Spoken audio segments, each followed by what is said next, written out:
खत्म रोजगार बा, बाबा के दरबार बा, हाथ रस के निर्णय जो हर लड़की के परिवार।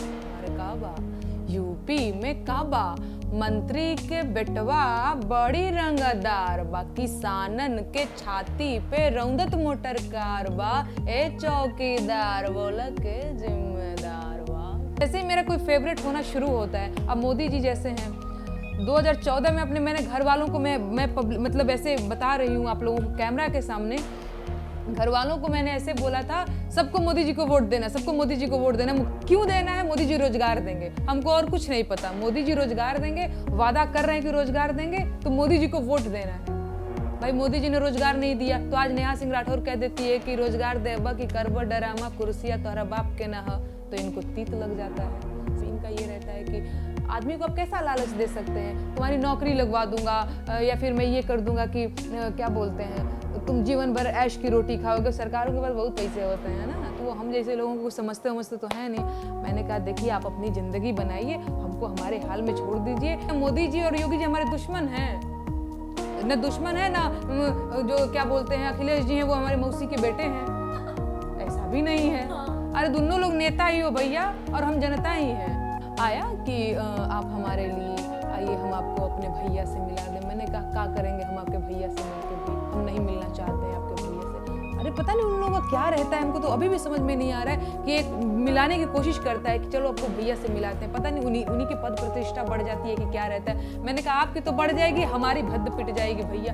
हमारा मतलब वही है ना कि गुनाह बेलज्जत, मतलब तो है नहीं, बिना मतलब का हम क्यों आपसे मिलने जाए। प्रणाम, बिहार तक देख रहे हैं आप और मैं हूं मानसी, और आज हमारे साथ हैं स्टूडियो में मौजूद हैं नेहा सिंह राठौर। तो नेहा बहुत बहुत स्वागत है आपका बिहार तक पर। शुक्रिया मानसी दीदी, और आपके साथ तो बहुत सारे मेरे इंटरव्यूज हुए हैं और मुझे बड़ा अच्छा सा लग रहा है कि आज फिर से एकदम फेस टू फेस हो रहा है सब कुछ।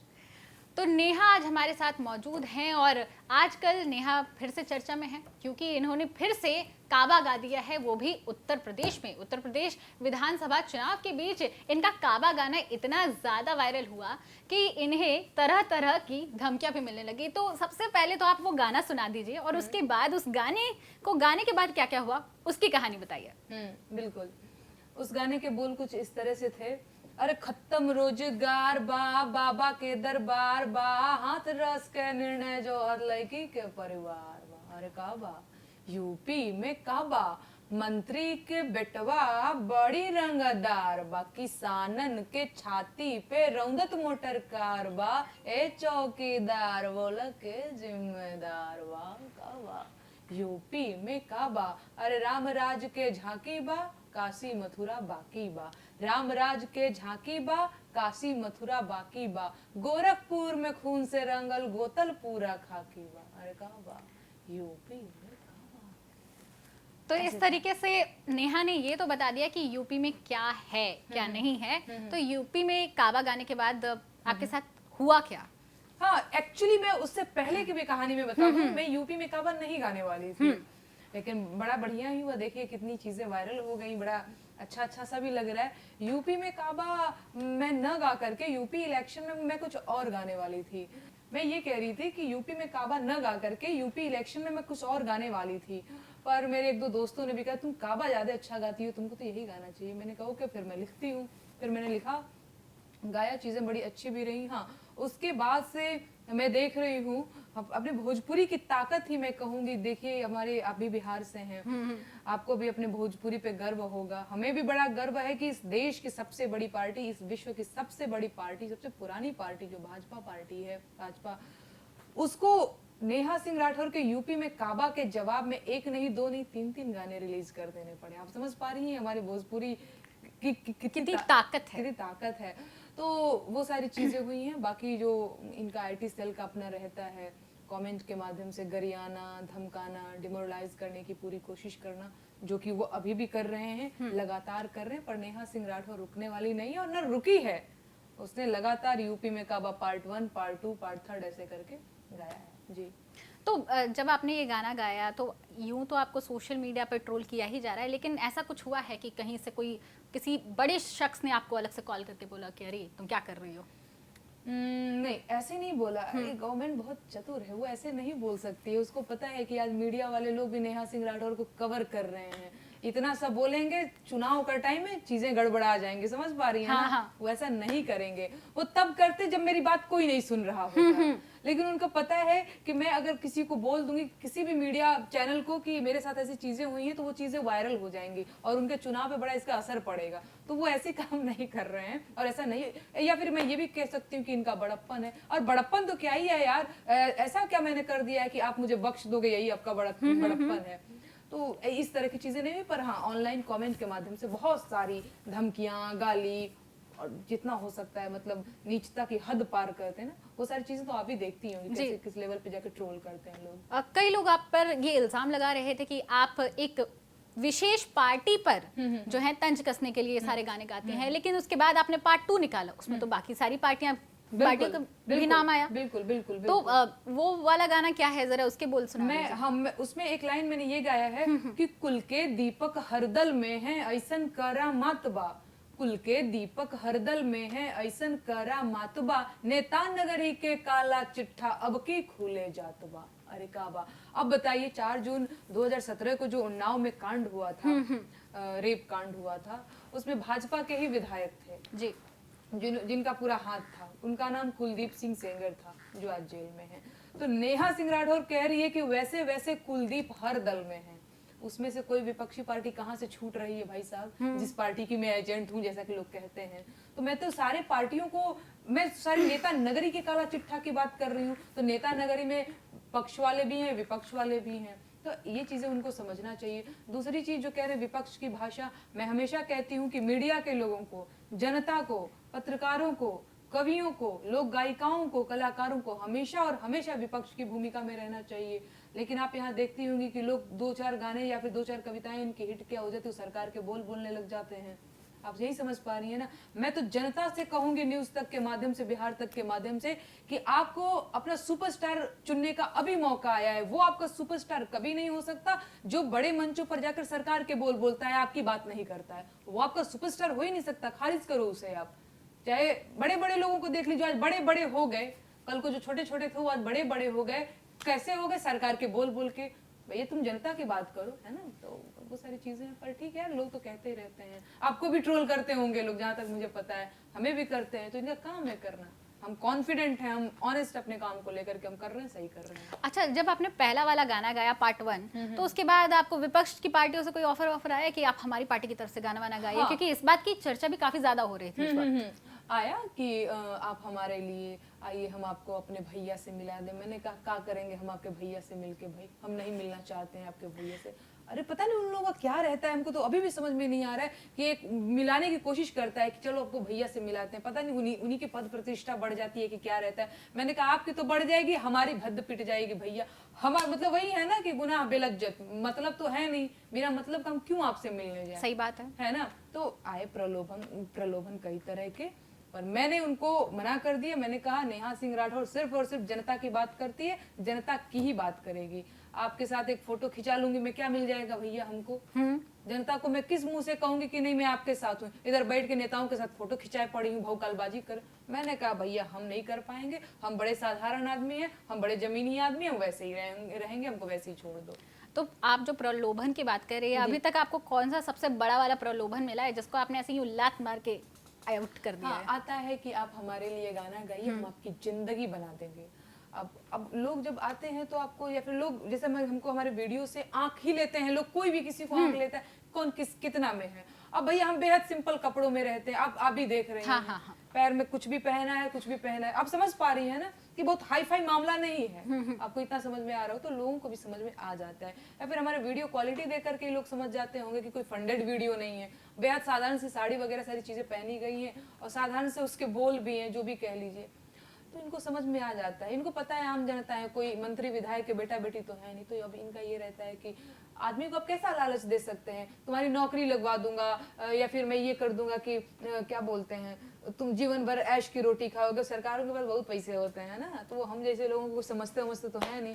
मैंने कहा देखिए आप अपनी जिंदगी बनाइए, हमको हमारे हाल में छोड़ दीजिए। नेहा सिंह राठौर इतनी कॉन्फिडेंट है अपने काम को लेकर, इतनी ईमानदार, इतनी मेहनती जरूर है कि वो एक दिन अपने बलबूते पे कुछ बड़ा करेगी। आपके सपोर्ट क्या वही कि आप मेरे लिए करो, मैं मेरे लिए। मैंने कहा हमसे नहीं हो पाएगा भाई साहब, और किसी एक पार्टी का प्रचार तो कतई नहीं हो पाएगा। और लगभग उत्तर प्रदेश में जितनी पार्टियां हैं सबसे मुझे कॉल है कि हमारी पार्टी का प्रचार कर दीजिए, आपके लिए 5 स्टार होटल। मैंने कहा अरे महाराज हमको रुकना होगा, हम रुक जाएंगे 5 स्टार होटल में, हमको ये मत दो कि भैया ये कर देंगे वो कर देंगे। तो मैंने मना कर दिया है।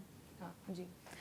मैंने सुना था कि कोई बीजेपी के नेता हैं, बड़े नेता, उनका आपको फोन आया था, क्या कहा उन्होंने आपसे? नहीं, उस टाइम का वो कोरोना के टाइम वाली अच्छा, बात अच्छा। है। हाँ जी, उन्होंने तो शहनवाज हुसैन आपके अपने बिहार के ही हैं, केंद्रीय मंत्री भी रहे, अभी उद्योग मंत्री भी हैं अपने बिहार में। तो वो बड़ा हमको सही व्यक्ति, इसलिए अब देखिए दुख के टाइम में जो आपका अपना साथी वो कैसा है क्या है मुझे नहीं पता और मैं नहीं जानना चाहती। उसने मेरी माता जी की जान बचाई, मुझे बस शहनवाज हुसैन जी के बारे में इतना पता है।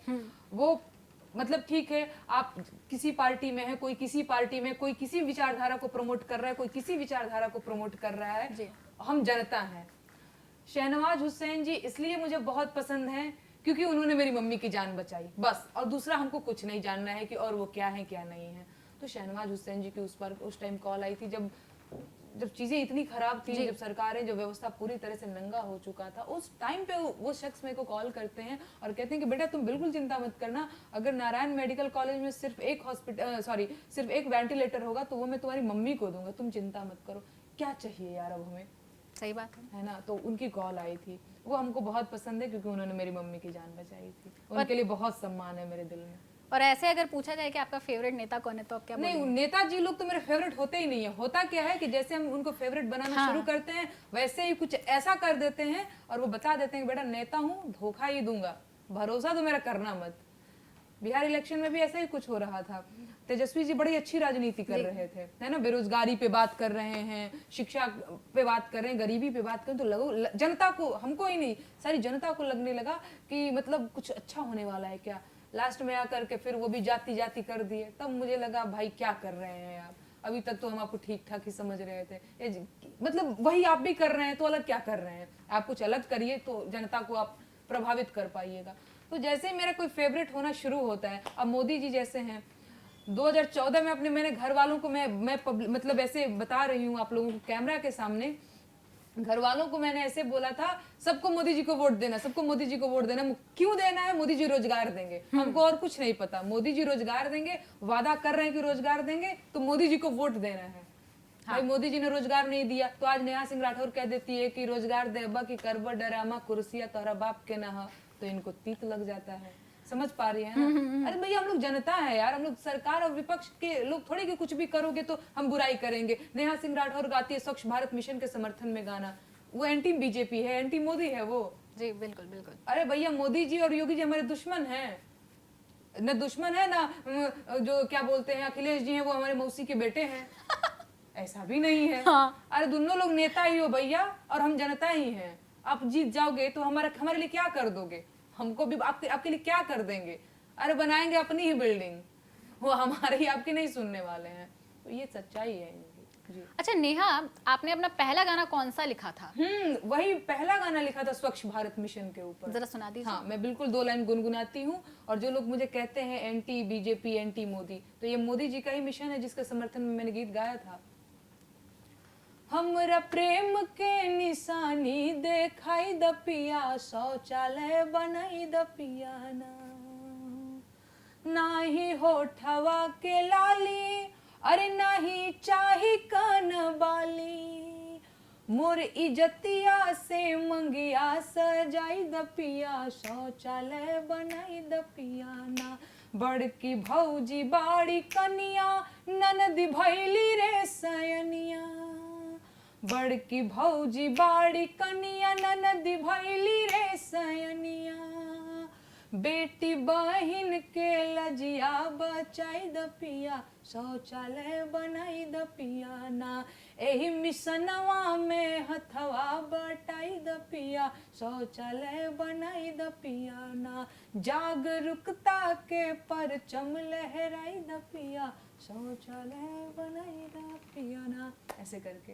तो जो भी लोग नेहा को एंटी मोदी एंटी बीजेपी कहते हैं, ये वाला गाना जो है ना जरा ध्यान से सुन लीजिएगा, क्योंकि नेहा ने ये गाना स्वच्छ भारत अभियान को लेकर ध्यान में रखकर सबसे पहला यही गाना जो था। दूसरा गाना भी मैं आपको बता देती हूँ, अभी याद आ गया, अभी पहली बार मुझे याद आया है। जब कोरोना आया और मोदी जी आकर के कहते हैं कि कोई घर से बाहर नहीं निकलेगा, तो नेहा सिंह राठौर अगली सुबह गाना गाती है कि मोदी जी कहले ने उन्हें नहीं जाना, घर ही बैठ नर नर ने बिताना, अरे हमरे जाना कहले जाए दाए धनी बहारी, ए हो सैया ए बलमुआ बैठा एक ठहरी, जिसमें वो कह रही है, इसका हिंदी में मैं आपको बताती हूँ कि मोदी जी ने कहा कि इधर उधर नहीं जाना है, घर में ही बैठना है, कोरोना फैला हुआ है, लेकिन जो हमारे हस्बैंड है ना वो बड़े मनमौजी हैं, वो बाहर जाके पान खाना चाहते हैं, तो वो कहती है कि यहीं पे बैठो, नहीं मोदी जी से हम कह देंगे। ये मोदी जी का विरोध है, ऐसा विरोध होता है जिसमें साफ साफ मैं कह रही हूँ, मैं तो आप लोगों से कहूंगी आप मेरे YouTube चैनल पे जाके सुनिएगा जरूर, तब झूठ नहीं बोल रही हूँ। ये गाना मैंने गाया है, मोदी जी कहले इधर उधर नहीं जाना, लेकिन लोगों का है वही बकवासबाजी पे आ जाते हैं, कुछ IT सेल लोग नहीं, सॉरी, लोग तो हमको पसंद करते हैं।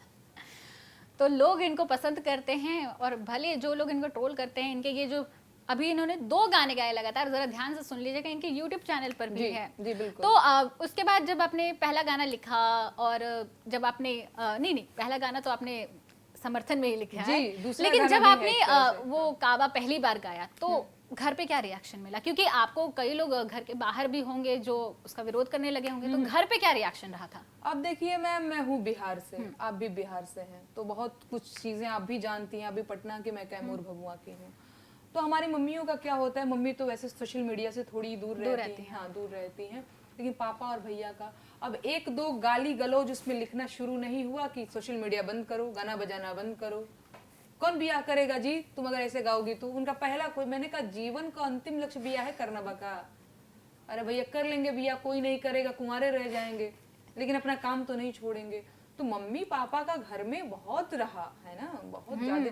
अच्छा एक बात और, मैं पर्दा के आगे दिखना और पर्दे के पीछे भाई बहुत कहानियां होती हैं, मैं बहुत बड़े लेवल पे आज नहीं आ गई हूँ कि मैं ऐसे बताऊं, लेकिन जो कुछ भी आज 2-4 लोग हमको पसंद कर रहे हैं, जान रहे हैं, उनको शायद ये लगता होगा कि नेहा सिंह राठौर कोई बड़ी हाई फाई घर की लड़की होगी, बड़ी हाई फाई, कुछ नहीं है भाई, बिहार की लड़की हूँ, बहुत मुश्किल, बहुत संघर्ष करके कुछ कर रही हूँ, मेरी जर्नी अभी शुरू ही हुई, अभी तो ठीक ठाक चलना भी शुरू नहीं किया हुआ है, बहुत अभी बड़े लेवल पे भी मैं नहीं गई हूँ, तो अभी मैं कर रही हूँ और बहुत मुश्किलों का सामना करते हुए कर रही हूँ। आज आपको मैं बता दूं, आज मेरी मम्मी की कॉल आई थी, उन्होंने कहा कतना तोहर इंटरव्यू होता टे गई बड़ू जे इंटरव्यू देवे। मेरी मम्मी ने, मैंने कहा मम्मी मैं जिस चीज के लिए इतना मेहनत कर रही हूँ, चीजें अब थोड़ी ठीक हो रही हैं, 4 लोग हमको समझ पा रहे हैं, जान रहे हैं, क्या बुराई है, लोग इसके लिए कितना मेहनत करते हैं। हाँ।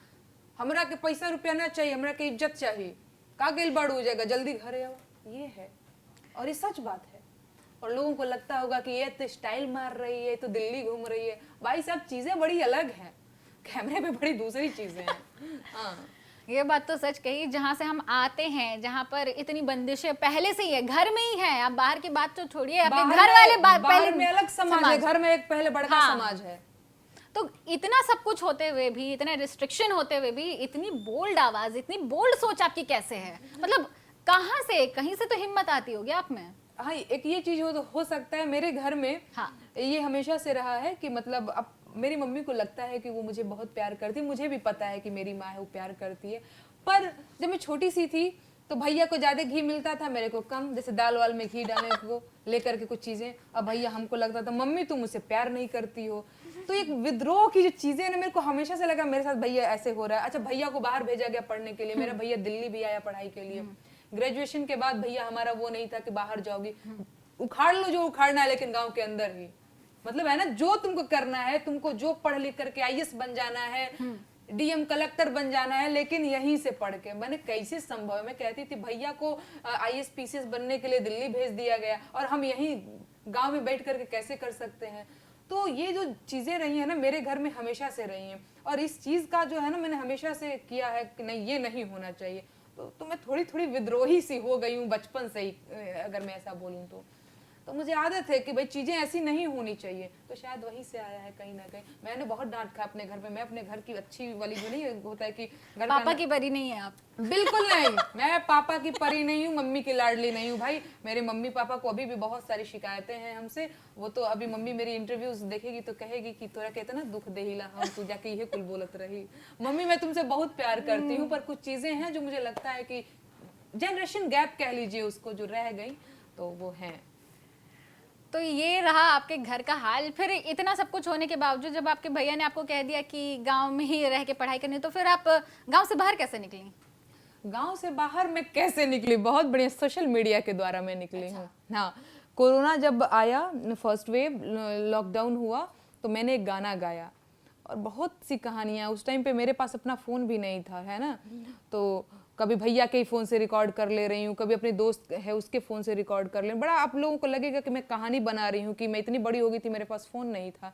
पर हमारे घर में फ़ोन का क्या होता है, जब तुम्हारा बियाह ठीक हो जाए तो तुम्हारा के फ़ोन दिया ही, ऐसा होता है, ठीक है। अच्छा, आप बाहर पढ़ रही हैं तो आपका फ़ोन तो ज़रूरी ही है, क्योंकि भैया है ना कि कांटेक्ट कैसे होगा। पर आप जब घर पे तो आपको फ़ोन की क्या ज़रूरत है, केकर कॉल होता है ना, केहू के कॉल केकरा से बतिया होता, एक वो रहता ही रहता है।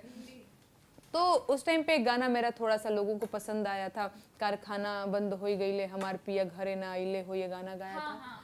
तो उस टाइम के बाद से इंटरव्यू लेने वाले लोग आने लगे, फिर कहीं एक दो ऐसे कि तुम आ जाओ थोड़ा बाहर, हमारे यहाँ कुछ प्रोग्राम है। तो इस तरह से करके चीज़ें थोड़ी थोड़ी ठीक होती गई। और देखिए, मतलब आज मैं दिल्ली में आई हूँ, आपको इंटरव्यू दे रही हूँ, है ना, तो चीज़ें थोड़ी थोड़ी सी। अब मैं घर पे भी बताती हूँ कि मैं कुछ विश्वास करो यार, ठीक काम कर रही हूँ, बाहर जाने दो, हम पे भरोसा करो। तो अब चीज़ें ऐसी हैं। तो आगे का क्या प्लान है, क्या सोच रही हैं? जैसे कि आप बोल रही थी कि अभी तो आपने शुरुआत ही की है, तो आगे कहाँ जाना है, कैसे शुरुआत करना है? शुरुआत तो हो चुकी है, माफ करिएगा, कि आगे का क्या प्लान है आपका? मेरा एक आंदोलन है, भोजपुरी बचाओ आंदोलन, जिसपे मैं काम कर रही हूँ। अब मैं बता दूं आपके दर्शकों को भी कि भोजपुरी बचाओ आंदोलन का उद्देश्य बहुत ही पवित्र है। वो सिर्फ नेहा सिंह राठौर का आंदोलन नहीं है, और सिर्फ उसमें नेहा सिंह राठौर का कुछ फायदा नहीं होने वाला है, ये आपका भी फायदा होने वाला है, और पूरे समाज का, जो समाज भोजपुरी सुनता है, जो समाज भोजपुरी समझता है, पूरे भोजपुरी समाज का फायदा होने वाला है।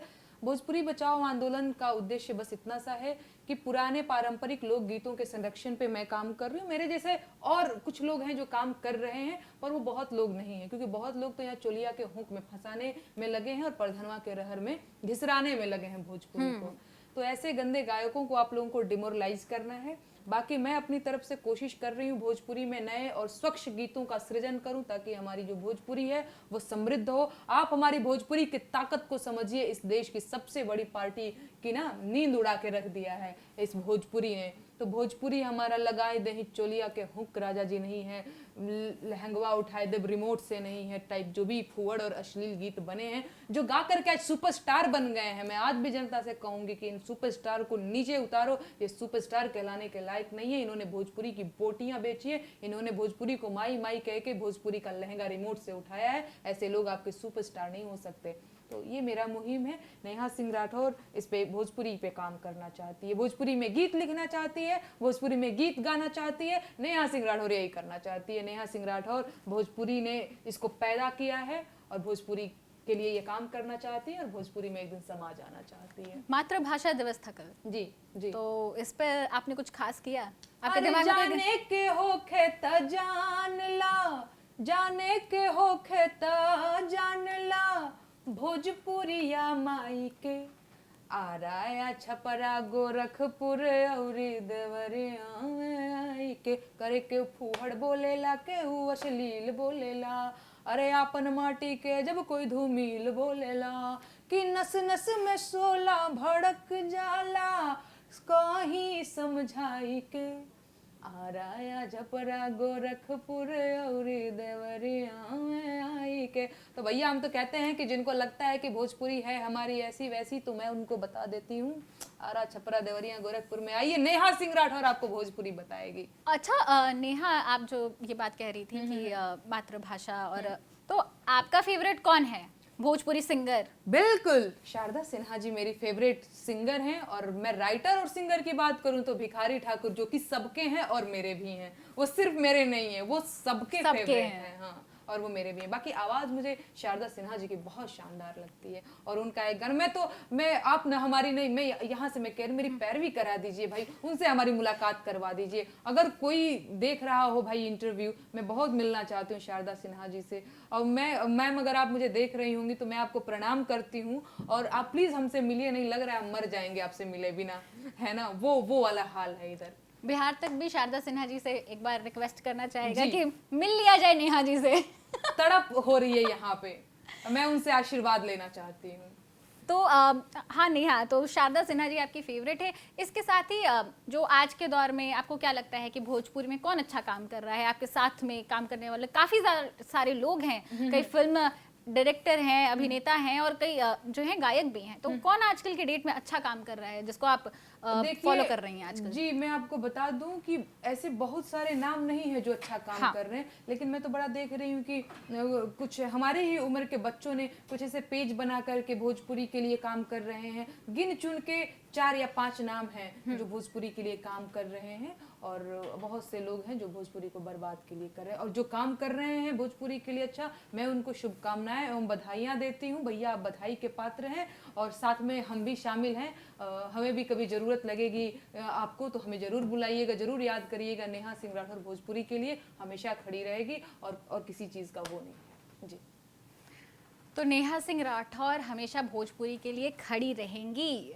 तो भोजपुरी की तो बात हो गई, लेकिन कभी आपने ऐसा नहीं सोचा कि यार गाना तो मैं बहुत अच्छा गा लेती हूँ, लिख भी लेती हूँ, तो बॉलीवुड में कभी ट्राई मारा जाए? जैसे कि हाँ, क्योंकि कई सारे ऐसे भोजपुरी के हैं लोग जो बॉलीवुड में जाके काम करते हैं, तो ऐसा कभी दिमाग में नहीं आया? आपको मैं बताऊं, आपने अभी बोला कि आपको लगता होगा आप बहुत अच्छा मैं बहुत अच्छा लिख लेती हूँ, बहुत अच्छा। मुझे ये कभी नहीं लगा। मैं अपना गाना, मुझे लगता है कि मैं कहती हूँ वॉल्यूम कम करो, आवाज़ कम करो, ये आवाज़ मुझे नहीं सुनना है। मुझे पता नहीं कि मुझे अपना गाना नहीं पसंद है, न अपना लिखा हुआ न अपना गाया हुआ। पर मेरा एक दोस्त है हिमांशु, वो कहता है तुम गाओ, तुम अच्छा गा रही हो, हलवाई को अपनी मिठाई पसंद नहीं आती है, लोगों को पसंद आता है। तो तुम हलवाई हो जो लिखने गाने का काम कर रही हो, तुम करो। और हकीकत बात यही, नहीं तो मुझे लगता है कि मैं थोड़ा सा अपने आप को क्या बोलेंगे अंडर एस्टिमेट करती हूँ, शायद ये भी है। तो ठीक है, अगर बॉलीवुड से आता है तो मैं देखूंगी कि क्या गाना गाने के लिए है। भाई मैं भोजपुरी में लोकगीत गाऊंगी, अब वहाँ पे भी पता चले कि कुछ और गवाना चाह रहे हैं, तो भैया ये तो नहीं हो सकेगा, क्योंकि मैं कोई अदर स्टेट की नहीं हूँ जो मैं भोजपुरी नहीं समझती। मैं भोजपुरी खूब अच्छे से समझती हूँ, एक एक शब्द समझती हूँ। तो अगर अच्छा रहा, स्वच्छ रहा, तो मैं क्यों नहीं गाऊंगी। मैं चाहूंगी कि बड़े लेवल पे जहाँ पे ज्यादा लोग जुड़े हुए हैं, तो वहां से हमारी भोजपुरी को लोग सुने और देखें, तो मैं गाऊंगी, क्यों दिक्कत नहीं है। एक आखिरी गाना हमारे दर्शकों के लिए गाइए, और इस तरीके से हम इस इंटरव्यू का जो है समापन करते हैं। आप बताइए कौन सा आपको सुनना है? कोई भी ऐसा गाना जो ये आजकल के नेता है इनके मुंह पे करारा जवाब हो। हाँ अच्छा, नहीं मैं एक दूसरा सुनाती हूँ। आज मैं अभी आ रही थी तो गाड़ी में वही गाना गाते हुए आ रही थी, क्योंकि मैं अभी दिल्ली में हूँ, और कोरोना जब हुआ था, लॉकडाउन हुआ था, तो मैंने एक गाना लिखा था, गाना गाया था जो लोगों को बड़ा पसंद आया था। मैं वही गाती हूँ। अरे कारखाना बंद हो गईले, हमार पिया घरे ना अइले हो, दिल्ली सहरिया में पिया के नौकरिया, भोरे ले सांझ हो गईले, हमार पिया घरे ना अइले हो, धूप अंधरिया में चले ले डगरिया, छपराया के दुलरुआ, हमार पिया घरे ना अइले हो। तो ये थी नेहा सिंह राठौर, काबा गर्ल। आपने बिहार तक पर नेहा सिंह का ये इंटरव्यू देखा। आपको ये इंटरव्यू कैसा लगा हमें कमेंट करके ज़रूर बताइएगा, और बिहार से जुड़ी हर खबर के लिए बने रहिए हमारे साथ। धन्यवाद।